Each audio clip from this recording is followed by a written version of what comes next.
Well, this Masters. Great chance here! That does it! Steve McGavin!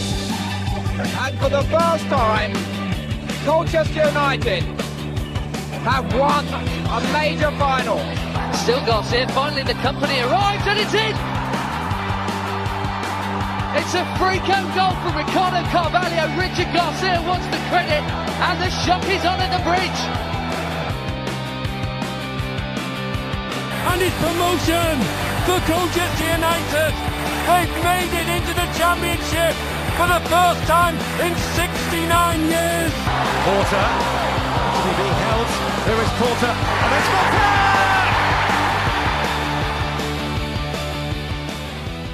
Hello and welcome to the Beyond the Barside podcast, the podcast that shares all things Colchester United. I am Aaron J. A big thank you to those tuning in on Apple, Spotify and YouTube. You're doing us a huge favour on there, as well as the people who are sharing and commenting on our social media posts. You're helping get the word out there and encouraging more U's fans to get involved with the podcast. It's been a bit of an intriguing week for Colchester United fans. After our first league fixture against Tranmere Rovers, we look forward to our first away league fixture away at Oldham at Boundary Park. We've had some new additions. We've had Josh Powell and Jack Baldwin join us from Nottingham Forest and Northampton Town respectively. Samson Tavide's proposed move to Luton Town seems to be off.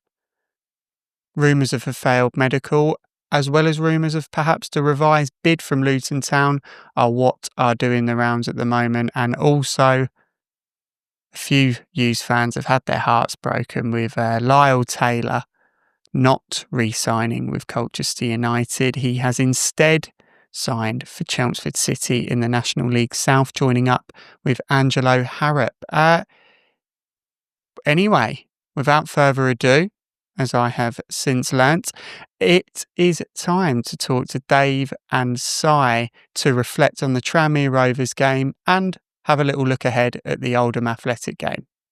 Hope you enjoy it. Cheers. Hello and welcome back to the Beyond the Barside podcast. I am Aaron J, as ever, joined by U's fans Si and Dave. And just before we kick off talking about the Tranmere game, I'd like to make it very clear that those of you that saw the video doing the rounds on social media over the weekend of a fan falling into a camera, I'd just like to confirm that myself, Si and Dave were not present at that point, and we have nothing further to say other than the fact it wasn't us. You sound like you're trying to hide, Aaron. You're being very forthright about this. Yeah, well, it's annoying that that's the take home from that game on social media. It's always going to be, is it? It's, it's the whole football's back thing. Like you're saying, you got, obviously what happened. Bromley, there's the PA asking for officials to come out of the crowd. Newport had 2 air ambulances landing. We had a picture of Ailey who broke a camera and is now getting banned for God knows how many years. It's like, it's day one, week one. Football's back. Football's back, yeah. Do you reckon he goes home like to his partner? Do you enjoy the football? Nah. Probably won't go back for a while, actually. Not for at least 3 years. Don't fancy it. Yeah. He's the kind of guy that's got a partner. must be a saint if so. But anyway, let's not give him the oxygen. Yeah. Otherwise all 3 of us get beaten up at some point. So the Tranmere game, 1-1 draw at home in the first game of the season. Mixed reviews online. I put it out there for fans to sort of talk about what they thought the game was like. The general consensus was first half boring, second half a bit more exciting once a few of the substitutes got involved. I'll start with the first half. Tranmere were very, very well organised, weren't they, Si? Yeah, I think they came, even their manager sort of said in his post-match comments that they came with a plan, they came with an objective to nullify our attack and frustrate us, and I think they did that very well. Not only did they frustrate the game plan we had, but I think they frustrated the whole of the ground. It was just, it's so boring. You wait all summer football's come back, have a brilliant pre-season where we're on the front foot, we're attacking, and then it's like, wow, what's happened? But I've alluded to earlier, I was like, I honestly think I'm just going to come for the last 10 minutes for every game now. That's when it seems to get good. I mean, it was five men behind the ball, really, when we were attacking. Jaden Williams had a handful of critics, although the general consensus was, what can he do against 5 massive defenders? But it seemed to me like we were playing it into his feet, but then he's got at least 4 or 5 people behind him.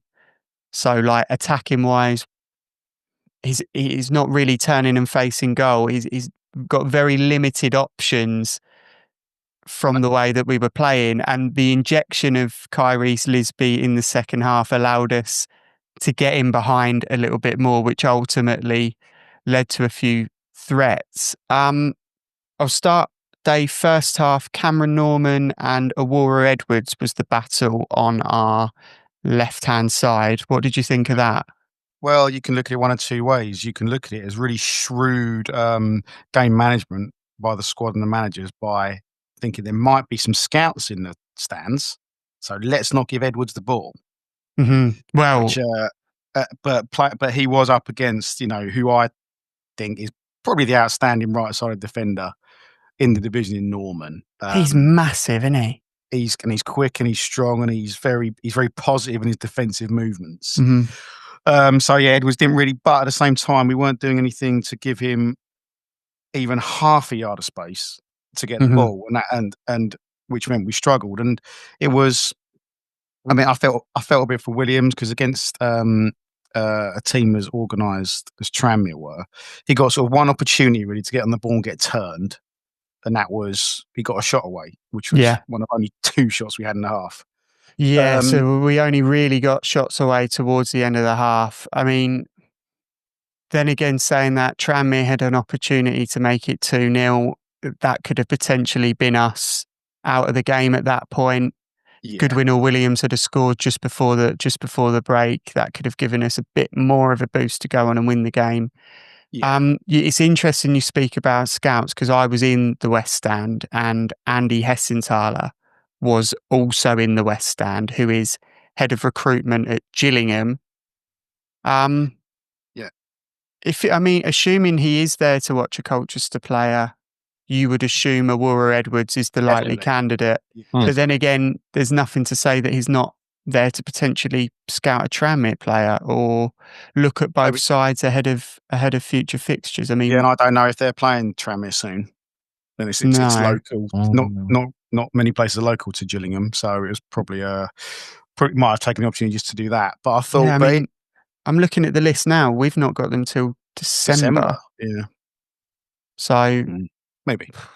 Yeah, it'll be interesting to see Tranmere's fixtures. But do you think, maybe Aurora? I think, of anybody, it would be Aurora, because I think, but with their backers, I think Aurora potentially be affordable for them. Mm-hmm.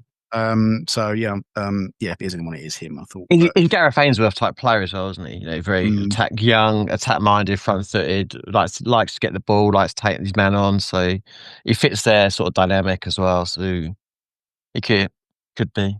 Could be. Yeah, absolutely. It could be. A lot of negativity towards the first half. I personally think it was down to sort of the way Tranmere set up. I think they were a very well organised, physical, experienced side, but you were sort of right in amongst it when the goal got scored. It seemed a little bit lackadaisical from us defensively. It was the classic case of whether it was lack of communication, whether we were zonal marking or what we're doing, but you can't leaving a player free at that post to pretty much have all the time in the world on a football pitch to actually pick his place and then score his goal. Don't get me wrong, it was a good passive play from them. They held the ball up well. The player kept it in, squared it back across the box. Everyone missed it. Their player was in the right place, made his space, and in he went. I think it's because pre-season was so positive, we were so on the front foot, we went in there expecting, I think, there's so much more. So therefore, when it was flat, and when they did basically neutralise all our attacking output, it kind of felt like a bit of a double whammy. I think that's what made it feel even more flattening. Because even obviously they got a chance to potentially score a second, but other than a free kick straight at Macy, the goal they scored in the second shot, they didn't actually have that much that clear-cut chances. They weren't playing off the park or anything like that. I just think we were very slow, like Danny said. Mm-hmm. Yeah, and it was. I think it's quite maybe refreshing is the wrong word, but another reason why we all appreciate Danny Cowley so much is that how many supporters of other teams up and down the country would kill to hear their manager after the match say exactly the same thing as they were all thinking. In that first half, it's like we were so slow, and they were trying to find the perfect pass. And you don't need to do that, especially against a team as organised as that. And we saw in the second half when Lisby came on, get them turned around. Even if you don't make that first contact, we can get them under pressure. And we got a lot of sort of throw-ins and free kicks and sort of 50-50s in their final third in the second half because we had that threat in over the top. And I think just for the goal, I think it's quite interesting that the Peterborough game and the Tranmere goal, both set pieces, has come from non-defenders not tracking their men, standing their men. So then that's just something that, that's a strength of the Cowleys to work on that. And I'm sure they'll be hot on that. And it was just hesitation. And unfortunately, I think there was a couple of bits of hesitation from Kane Vincent-Young throughout the first half. He struggled, and it's surprising because considering he's been there the whole pre-season, he looked off it. Yeah, he looked really just unfit and I don't know, it's almost a different player to what we've. You get the cliche when players are playing for contracts, they're completely different to when they've got a contract.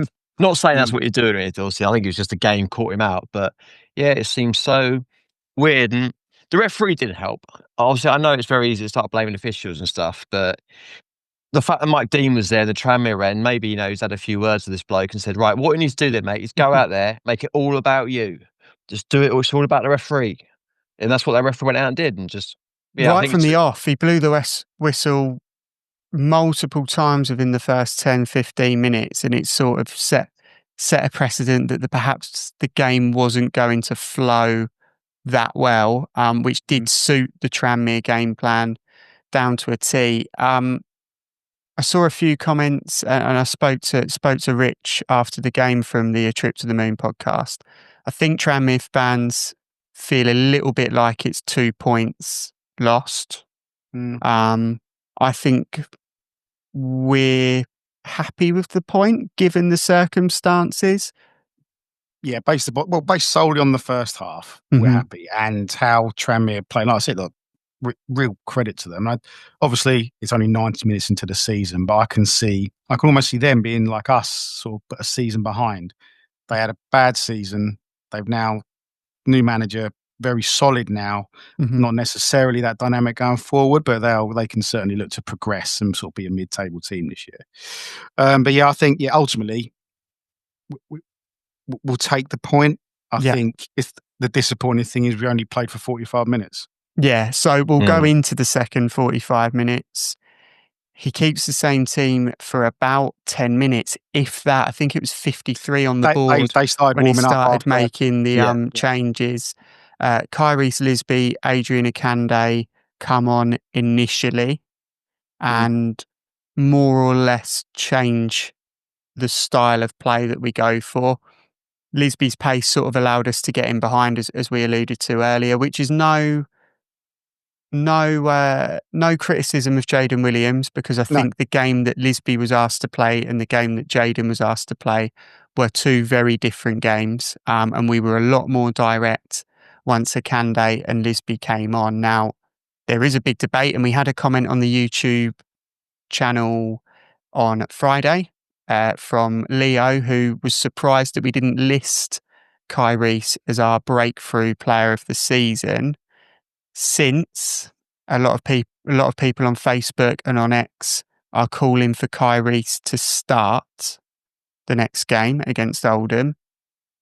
Danny's been quite vocal in he has a starting team and he has a finishing team. I personally feel that Kyrie is still a part of that finishing team at the moment, and that we're going to try and finish games strong. But I don't know what you guys think. Do you think Kyrie comes in next game? I don't think so. I think he will. And if it was good to hear that Jack Payne was training on Saturday morning, and I mean, he was to go back to that, he's such a miss. You could really feel his influence not being there on Saturday. But I think if he doesn't keep it with Williams up front, I still, because like he's so dynamic coming off the bench, and he will be a starter. Mm. And I think one thing I think will change is Oscar Thorne on the right, because he was so direct. Yeah, so it was almost night and day compared to Peterborough, wasn't it? So I felt that Oscar had a little bit of a difficult time at points against Peterborough. I thought their winger put it on him quite a bit and managed to get through a fair few times, whereas this time Kane Vincent-Young, as you say, Si, seemed a little bit off the boil right from the offset, didn't seem too confident, and I suspect his role within the side and his game has changed a lot, that he's not as forward thinking as he was. He's there to sort of be a fullback rather than a wing back, but there was a few mistimed challenges, a few misplaced passes, and a few sort of incidences where the runner got off a lot quicker than him. Oscar Thorne came in and he looked very assured, which was the opposite in the Peterborough game. Well, the Peterborough game, sorry, go on. No, I was about to say, I think for Oldham, the only change we're going to see will be Thorne in for Vincent Young. I think he'll keep very much everything else stabilised, purely because I think Danny's not one to sort of make wholesale changes after one game, because obviously people do have off games, etc. So I think he'll just look to shore up that one area where you could see we were getting done time and time again, and it just was not working. I think with Kyrie's, obviously, that is he going to start? He's not. I just think at the moment he's still a little bit too raw, and having him come on for the last half an hour, you've got a defence that's been run ragged by, say, Jaden Williams and Goodwin all game. Not sure where they're coming and going, and suddenly you're a defender, look up, and so he's coming on. You're like, oh God, help me. Almost psychologically, it's a double thing. The defender's like, Christ, here we go. I've got to run against you now, and he comes on fresh, keen, wanting to prove a point, and hungry for goals. So I think it just works so much better with him coming off the bench at the moment. Give him 6 months, once he's refined himself, he'll be much more of a useful starter. I don't think that disrespect to him.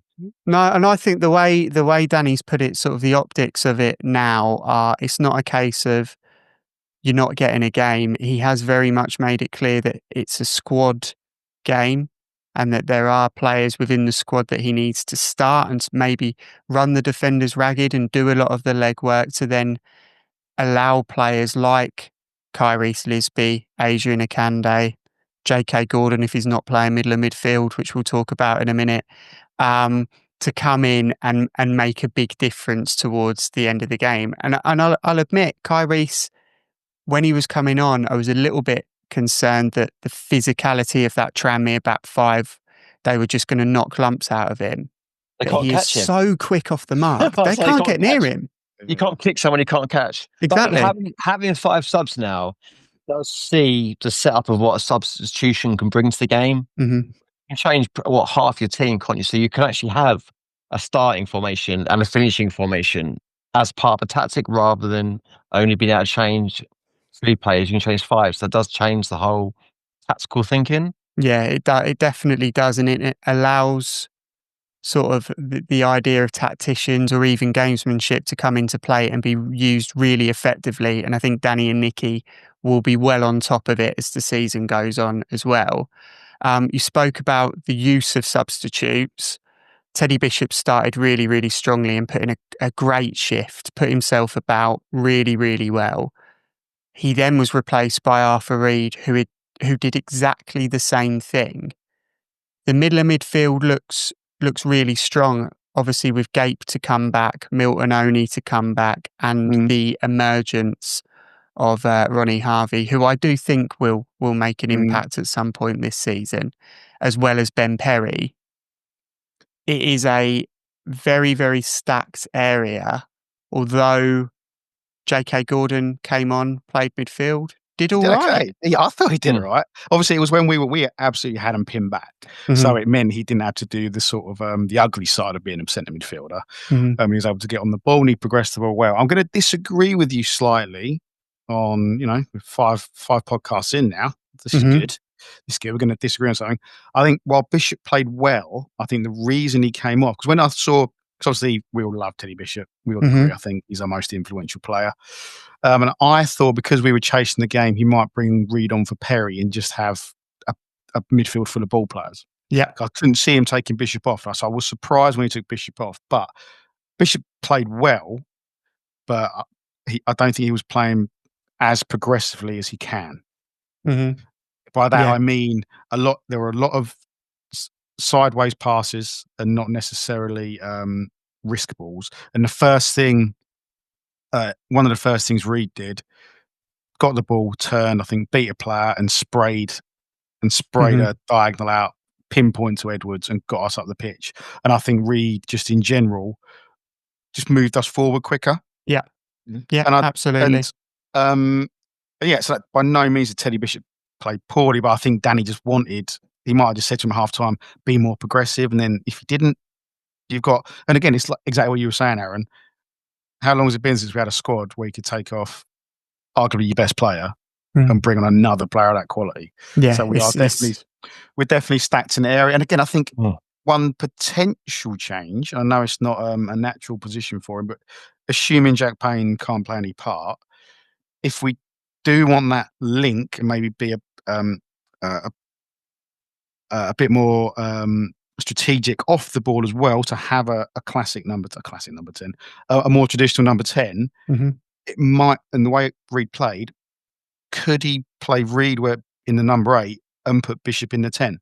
Or I don't think have them sort of interchange between the two at various points. I'm not sure. It seems it seems like we lacked a 10, and if you think perhaps a Reed or a Bishop going into that role could fill that gap, then I think Bishop's much better at travelling with the ball than Reed. So that's why if they did, and I don't think he will, to be honest, but I think it's got to be a consideration when there's such a big gap left by Payne.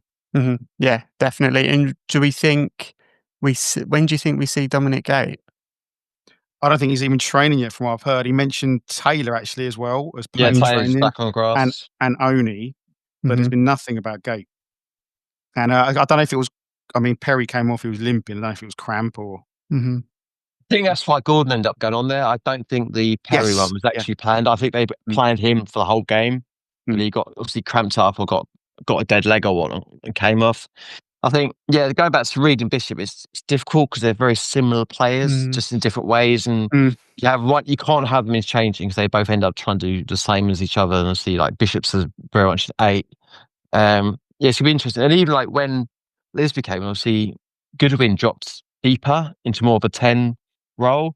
Whether that because he was like, so I ain't running against him. He could just do the running. I'll just stand here and keep the footballs around.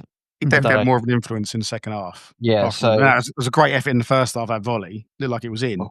Oh god, I thought I was going in. I was off my seat, especially with the angle I was at. I was like great behind. It's like lean him in. It's like okay. This is weird. But no, he definitely had more of an influence in the second half. Yeah. But it's good to be talking about all these kind of almost like trying to fit good players into a system rather than having the rubbish players. You're trying to go, oh god, who's going to replace him? Who's going to replace him? It's all. Yeah, like I say, we joke about having too many midfielders and we end up putting a winger in the middle of the park because we run out of options. It's God knows what's going to go on. Yeah, it's just the way it's fallen. Obviously, that was the Tranmere game. We looked forward. Go on, mate. Well, sorry, I think before we go, I think there might be people screaming at the whatever device they're listening on. Just if we don't mention how good Lisby's finish was. Yeah, what a that was touch. Great. What a strike! What a turn! It was absolutely fantastic. Exactly, and that's when you got a game like that against a team that organised and you don't have a Jack Payne on the pitch, that individual, and I didn't see it coming. And the ball came in. No. I thought he was going to get smashed from behind by the defender, but no, he stayed calm. Great first touch. What a finish! Goal of the season already. Sorry, but I know you want to move on to the next topic, but I think Rob Hunt Tom Flanagan and Jack Tucker also are getting obviously not brought into the conversation because how good Lisby's goal was and how we were going forward in the second half. But I think, yes, there's times in the first half, but those three, I think, put in a very, very good shift. And to me, Jack Tucker was my man of the match. I think we obviously got the assist for the goal, but it was just very, very assured all game. No, it's a great ball for the goal. Yeah, and he covered Flanagan well as well. I wasn't really sure about his pace. We've not really had much opportunity to see it in the past, but no, I thought they covered each other really well. Rob Hunt was solid. Nothing, but obviously you could tell, and he was actually trying to do it in the second half by inverting slightly, but you can also tell how much Ian Dolo and his intelligence gives Edwards. Yeah. And the space he can run into. I mean, this isn't a hot take that Ian Dolo is really important to us. But yeah, that's going to be, if we can find a system that lets us sort of be creative for these first few weeks of the season, and then once Ian Dolo comes back in, we're going to be really set to have a good season, I think. Yeah, absolutely. Yeah, there was a lot of positives. I'm glad that that three of the back four got the mention as well. I thought they all had really sort of assured performances. We move on to next Saturday, Oldham Athletic, who got a decent result. First game out, 0-0 at MK Dons, who many people tipped to be the sort of league leaders, me being one of those people that said that. I spoke to Aaron Diskin from the Absolute Football podcast, who is an Oldham fan, before the game, and he suggested that the first game of the season is probably the best time to play MK Dons before the team sort of gel and click and then kick on for the rest of the season. So he was half expecting a result out of it, and they did really, really well, held them to a 0-0 draw. We've obviously got them next Saturday. They've got another game in between. They have their qualifier for the League Cup against Accrington midweek. So it does give us another chance to look at them potentially. But it also means that we're potentially the fresher side going into the second game. How do you think we'll fare next week, Si? It's going to be interesting because it's their first home game back in the league. So they're going to be playing in front of their own fans. Is that going to put the extra bit of pressure on the new process side to get off to a good start at home? I don't know. And they are a bit of an unknown quantity because sides coming up, you never really know how they're going to play, how they're going to take to their system, etc. So I think it's going to be challenging in a way, but also because of those not issues, but pressures on them. The fact if we can actually start on the front foot, really go at them, press them high, press them hard like we know we can, I think we'll find it actually a much easier game, so to speak, than we did maybe against Tranmere, where they were coming to our place to frustrate us. We can almost go and play our game against Oldham and frustrate them, but on a more positive foot. Yeah, definitely. I think that's definitely something that the Cowleys have done in the past as well, just sort of looking to frustrate teams away from home. Dave, what do you think it's going to look like? No, I think, and the fact it'll be interesting to see what type of team they play on Tuesday, because obviously it's their first league game back in the Football League. Their fans are going to be absolutely right behind them, wanting to get at us. But that's going to leave, exactly like you just said, Si, what we didn't have on Saturday against Tranmere. It hopefully will give some more space to Awara and to Teddy Bishop to be able to impact the game going forward as well. But I think we're really going to have to first, if we can get through the first 15, 20 minutes while they're on a high, back in the league. And I think that might be another reason why Oscar Thorne will be picked, not because we're going to be more counter-attacking, so he's better at that. I think they're going to be quite physical and direct. And I think he's obviously, with his size and strength, he's more able to deal with that than maybe Vincent Young is. Yeah, definitely. And obviously it does see return of a former Colchester United player in the Oldham side as well, in Luke Hannant, who is, absolutely beatable in his day. So it's going to be really Really, really impressive to see how he fares against Thorn. It's tempting to go through a list of those sort of, he fills defenders with confidence, but it just means he's going to smash soon at the top corner, doesn't it? Yeah, 100%. He'll be getting on social media as well. He'll be getting pings for Col U fans. He'll be giving it back. It's a recipe for disaster, isn't it? Sometimes you've got players like that. Yeah. But going back to what they were saying, if we can sort of control them for the first 15, 20 minutes, you saw how our sort of crowd, if you like, got a little bit deflated when we weren't quite what we thought we were going to be for the first sort of 10, 15. So if we could do the same to them and maybe get to use that exactly like Dave said there, just play it into our hands. But yeah, I got no doubt Luke Hannett will probably be a talking point, should we say, when we cover the game once it's all done and dusted. Yeah, I'm thinking Guthrie Stevenage vibes. You reckon? Norris as well. Yeah. In fact, I always liked Norris. Yeah, me too. I thought he was a good target man. He made things happen. But yeah, he was always going to score against us, wasn't he? Yeah. The thing with Norris was obviously because he's from that part of the world, he's going back to his home club when he just, you can't begrudge him that. Mm-hmm. The only I've got like a teddy with Luke Norris's face on because my missus was that thing. I was that obsessed with him, so I can't say too much. But we won't ask where that teddy's kept. Yeah. Hey, it's my comforting blanket. When on top of me, it's just like that. Have you got a Luke Hannett one as well? No. No. What about a Curtis Guthrie one? No. We're trying to keep this PC, aren't we? So I'm not going to Curtis Guthrie. Curtis Guthrie and Hayden Mullins are in the same compartment in my brain. Yeah, it's next to your Will Greenidge and your Cameron Cox. Yeah. Yeah, but the thing with Cameron Cox, and if Will Greenidge, I don't know, they had their moments, stuff like that, but Guthrie just thought he was like God's gift, didn't he? I swear to God, he's that guy that goes on to FIFA, plays himself playing up front for like Barcelona and like has himself all rated really highly and like celebrates in front of it all and just thinks that's actually his career. Where the reality is he's struggling to get a game and just like, but I wouldn't play for my Sunday league team. He's back in Jersey now, isn't he? Playing over there. Is he? Yeah. I think he doesn't want to pay tax. Fair dues. Sorry, we're going off that tangent here, aren't we? Yeah, and I think it's definitely a feature for another week where we talk about some of Colchester United's less liked signings potentially. I think so. I think that's quite a good one to do. Some of our most underwhelming starting 11. Yeah, do a late at night. That's going to have to be a late at night one. That's going to be some choice language coming out from me. Just talk about certain players. Okay. I like it. Right, that's definitely going in the diary. So Oldham on Saturday.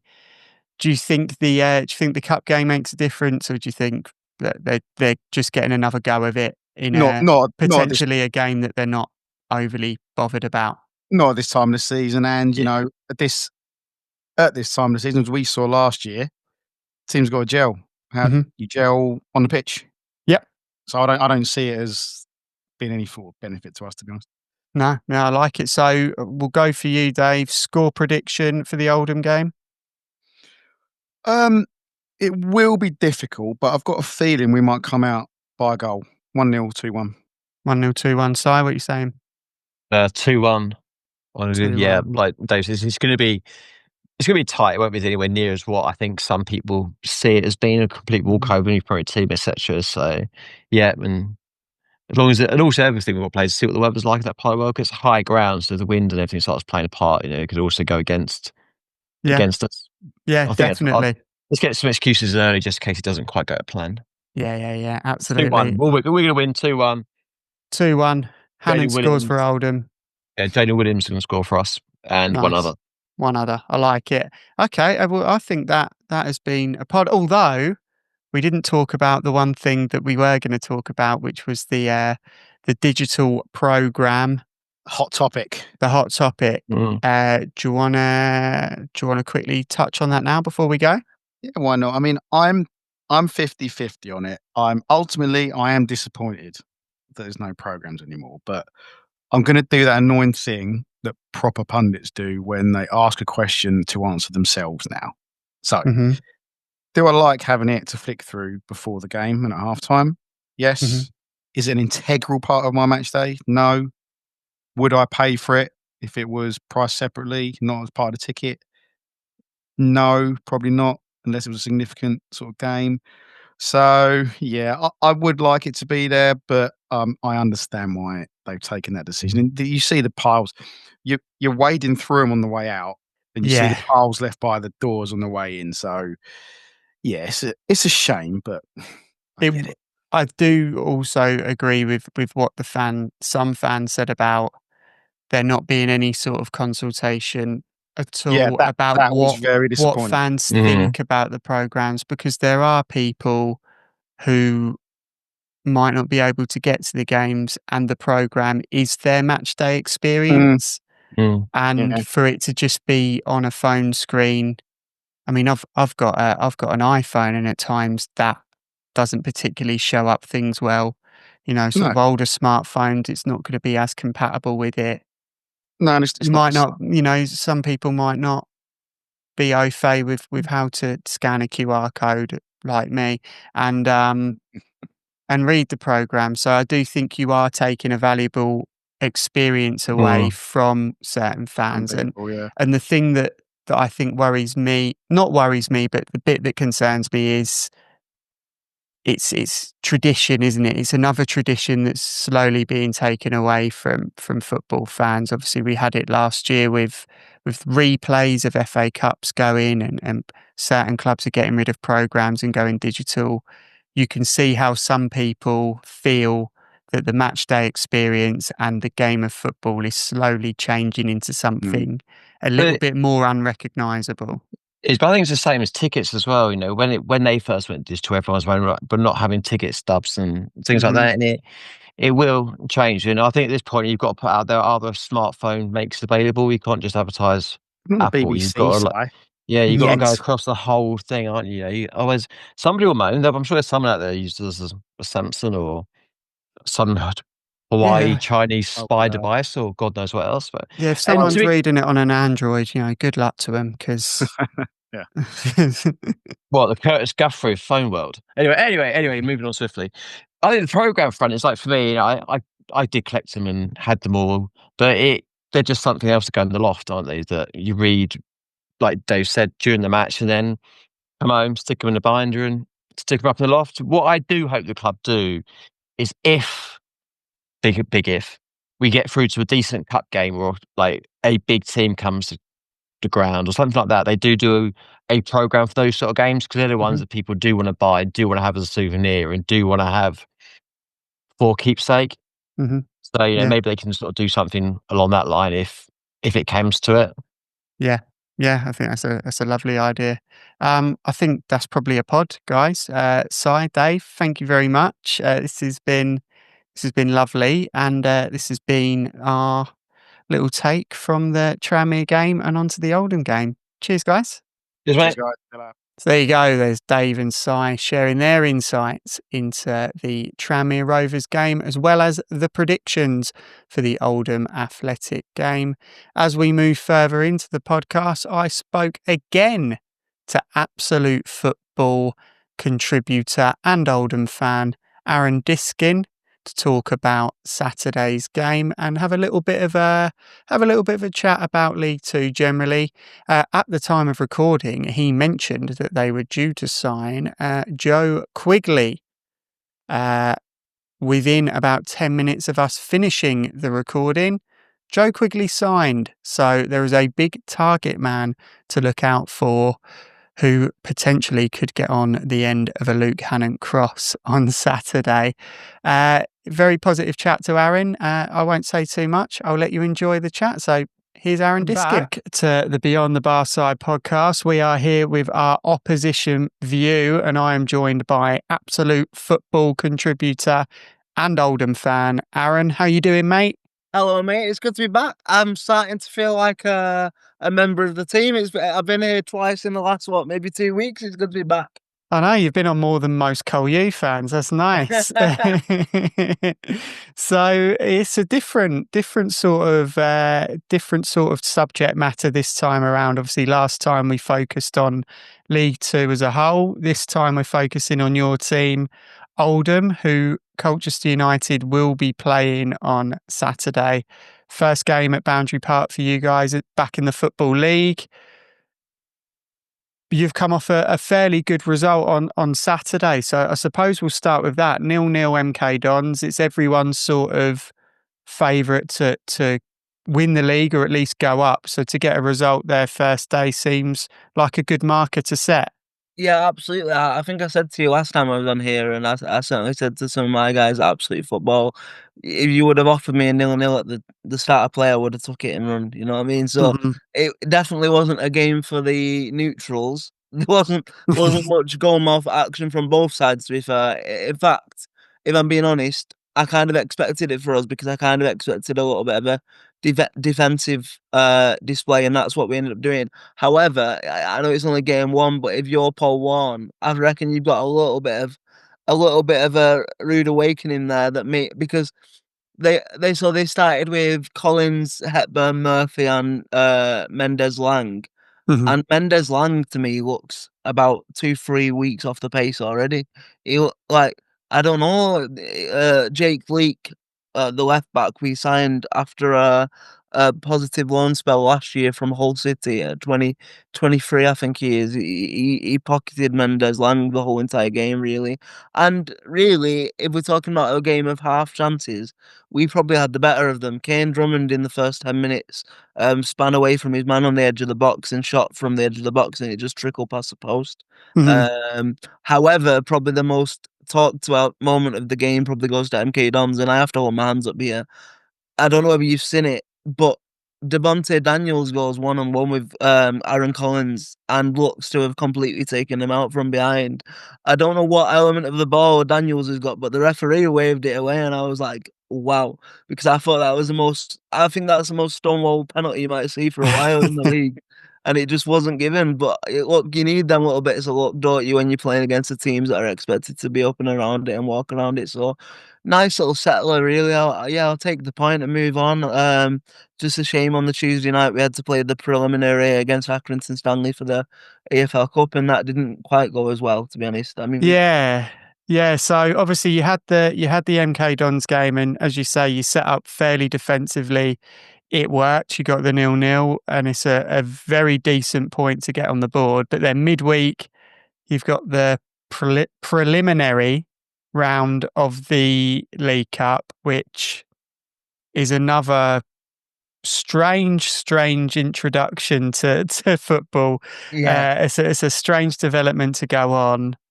3-1 Accrington Stanley, but I mean, it's not really going to be the starting 11 that are facing Colchester, is it? No, not. You wouldn't imagine so, because we played against MK Dons. We played 4-3-3, and against Accrington Stanley, we actually played with two up top. Now, I don't think we'll play with two up top this season in many league games. I think it was just a way to get some of the fringe players in. Kean Harrott got a start alongside Mike Fondop. Some of the other players like Ollie Hammond played. Will Sutton played at the back, who kind of, well, I wouldn't imagine would get many league appearances for us this year unless we got a lot of injuries, but he is somebody that fits our homegrown EFL quarter. Right, So okay. that's why we offered him another deal. He's from our youth academy. So he played, and it was just a bit of a mix up, really. I mean, it's an interesting one because I said to you before we came on, and I'm not just saying this because we lost. I think I would have held the same opinion if we would have won. It very much felt like a glorified friendly to me in terms of the pace of the game didn't feel like a normal competitive game. I don't know whether I'm just saying that because we were 3-0 down in 30 minutes, maybe a little bit. But two of them goals were like carbon copies. He kind of just drilled the ball from the byline. It went past our right back and they had an empty net to poke it in. So it wasn't like they scored like 3 worldies or anything like that, or 3 goals that really are really, really bad defensive errors. It was just kind of switching off at them moments. And then obviously going in 3-0 at half time, it would take, I mean, we've done it before against Peterborough a good number of years ago. I think it was the 2014-15 season. We were 3-1 down at home to Peterborough United and ended up winning the game 5-4. So we've done it before. We've had a history of it, but it just didn't feel like it was ever going to happen. When results like that start to happen, you know if you're going to mount any sort of comeback, you need a goal in the first 5 minutes of the second half, and that didn't come. The goal came on the 61st minute, thanks to our right back Regan Col U, who hit a shot and it deflected off the Aki defender and looped over his keeper, and then we tried to press. We had another good couple of opportunities, but it just wasn't for coming. But like I said to you, I'd rather have a bit of an undercut performance there than any of the league games. Like, we were never really going to go deep in the League Cup. It's not really a massive money spinner for us. The most important the most important cup competition this season is obviously being back in the first round proper of the FA Cup. That's where you would imagine if we're going to go on a run, we can generate the run from. But the final thing I would just want to say, like, and I feel like I need to say it, and I don't want to come here in the AFL with this as like in my back pocket, but it's so true. We've had two referees now, and both of them, I think, would be arguably worse than anything I saw last year at National League level. I thought the referees were supposed to get better across the board, but evidently not. And yeah, Yeah. so it's crazy. It's crazy, but we look ahead with the first team.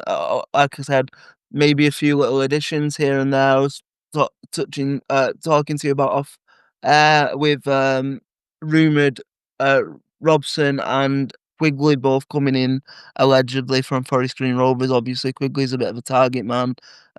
Whether he's going to score as the out and out goals, I'm not sure, but maybe Melanie is looking at him as a kind of player to kind of unlock the wingers and unlock some of the stress on Mikey a little bit, and then maybe offload goals from players. Maybe that's what it is, and then obviously Robson's coming in as left back, centre back cover for Leek, because I think we kind of showed on Tuesday night that if Daniels doesn't play and if Leek doesn't play, our only other centre back option in the football club at the minute is Will Sutton, and like I said, nothing against Will Sutton, but he's probably not quite up to the standard of where we want to be in terms of being competitive in this division. So yeah, I think it'll be an interesting game for sure. For sure. Yeah, you said about the officiating. Colchester got multiple PGMOL apologies last season. It became a little bit of a joke that every time a decision didn't go our way that we were going to be due an apology, and we got a fair few. Goalkeeper went off midweek as well. Are we expecting them back Saturday? So that was our second choice goalkeeper. Right, okay. Not thankfully, that sounds awful, but in terms of it's not the first choice, so like, but it was. He's probably going to be out for a good number of weeks because I was right by it, and what happened is he tried to tip the ball over his crossbar, but then lost the bearings, and the big metal like black posts that you have behind the goals. His finger got caught under one of them, and I think he's either dislocated or broken his finger. Like, they you can always tell, can't you, with them type of injuries. The physio came on straight away. He didn't even really look at him. He took his glove off and he went straight off the pitch. Okay. So I think it's some sort of dislocation or break. But he is our number two. That Matt Hudson will be number one in the sticks on Saturday, I would imagine. Cool. Yeah, that's good. So you say Joe Quigley is a target. Obviously, we spoke off air about the goals. There isn't really an out and out goal scorer, you would say, in the squad. I mean, obviously the joke with Cian Harratt is that he's more accurate with chairs than he is footballs. But I mean, obviously MK Dons, it's an away game at a team that are performing very highly. The Accrington Stanley game is a cup competition that people aren't potentially too fussed about. Colchester United on Saturday, it's your first league game back at Boundary Park. You've got to go for it, haven't you? It's going to be a great atmosphere.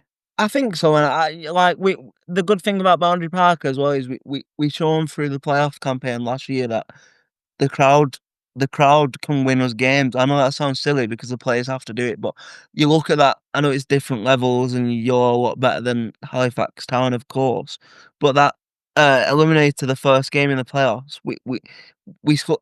It was absolutely bouncing for about 30 minutes before kickoff, and we scored 4 goals in half an hour to basically kill the game off, and that was because of how pumped and electric the crowd was. And obviously, I don't think it'll be quite them levels, but people have been gagging for EFL football for the last 4 years, 3 seasons, whatever it's been, and people are ready for it. And I think it's going to be a really good occasion. I think we could get maybe 7.5, maybe even 8,000, hopefully, in on Saturday. I don't know how many of your boys are, in terms of allocation. How many have you sold? I'm not sure. I don't think it's a huge amount, and I think the majority of them will potentially go on the day as Yeah. well. It's going to be interesting. I certainly think that you guys are going to be backed very heavily, and the sort of small amount of Colchester fans that will go will be vocal.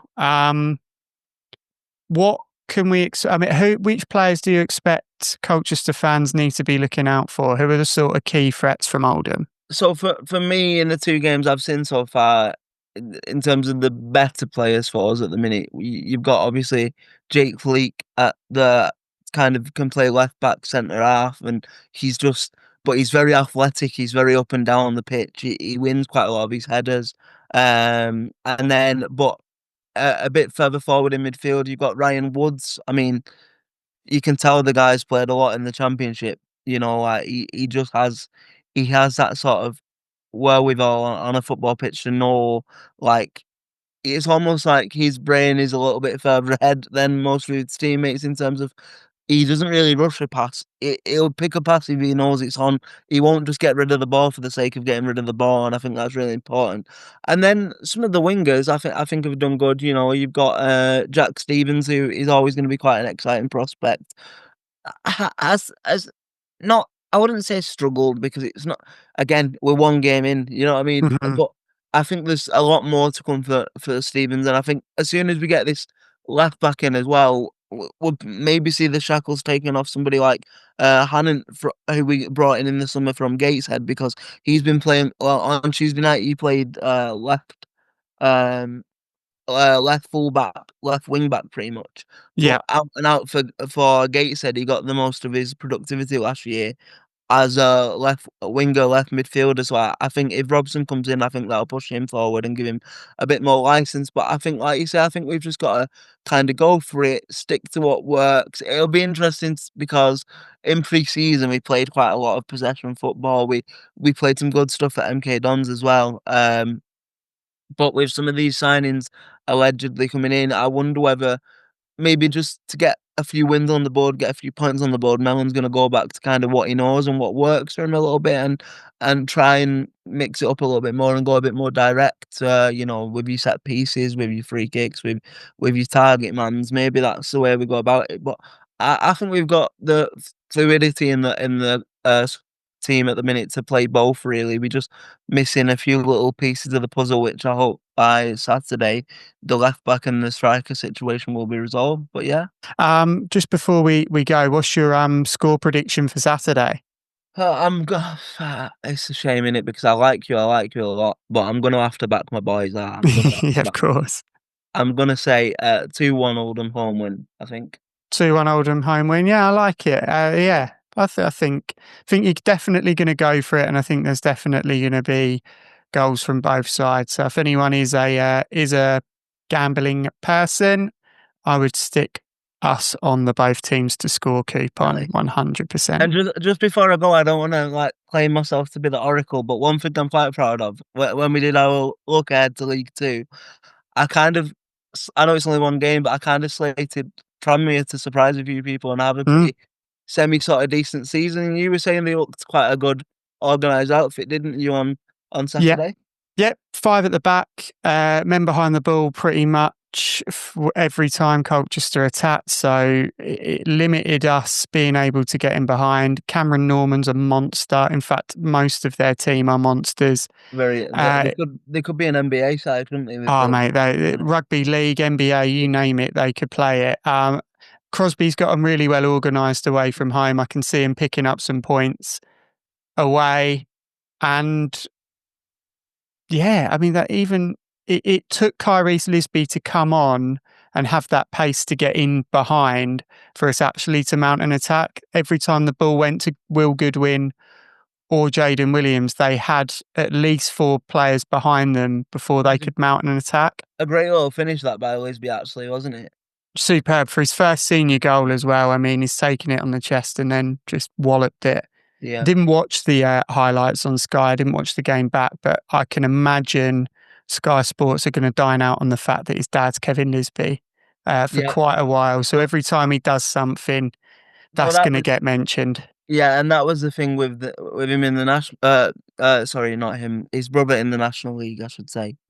Last year they were that was every time his name gets brought up, it's always that. And I always feel with footballers that have dads that have had careers, it must be difficult because like you're trying. I get it, and like if you can be half the footballer your dad can be, then you're gonna do well. But also, they should be able to forge their own careers without the constant comparisons, you know what I mean? Because how much pressure does that put on their shoulders? I just don't think it's better all the time.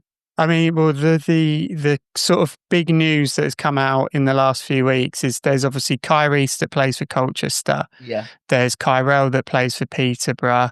There's Kalen who plays in the Southern Premier, and we've just signed Kayon within the under 18s and 21. So there are 4 Lisby brothers, sons of Kevin, who are playing at least the Southern League or higher. Kevin's been a busy man, hasn't he? Keeping the youth academy going. Bloody hell.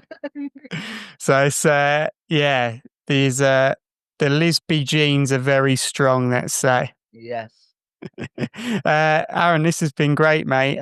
It's lovely to speak to you, and obviously you're on Absolute Football tonight. Yeah, this comes out Saturday, so it will be Thursday's episode. Yeah, Thursday tonight. We're doing the EFL Championship predictions. So we did League 1 and League 2 predictions last week, which already some of mine are looking a little bit questionable, but it's only game 1 in, so people can't give me too much stick. But I've gone a little bit safer with my championship predictions, so we'll see how I get on with that tonight. Nice one. Cheers, mate. It's lovely to speak to you again. No worries, Aaron. Thank you very much.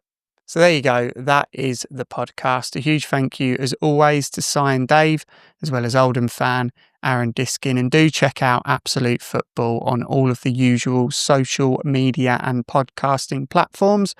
They produce multiple shows a week, and they're very, very good. I enjoy listening to them, so do check them out. But of course, do like, share and subscribe to this podcast. The Beyond the Barside podcast is growing week upon week, and it's potentially going to grow even more because our next bonus episode will be Beyond the Barside Meets, where I speak to a former player manager.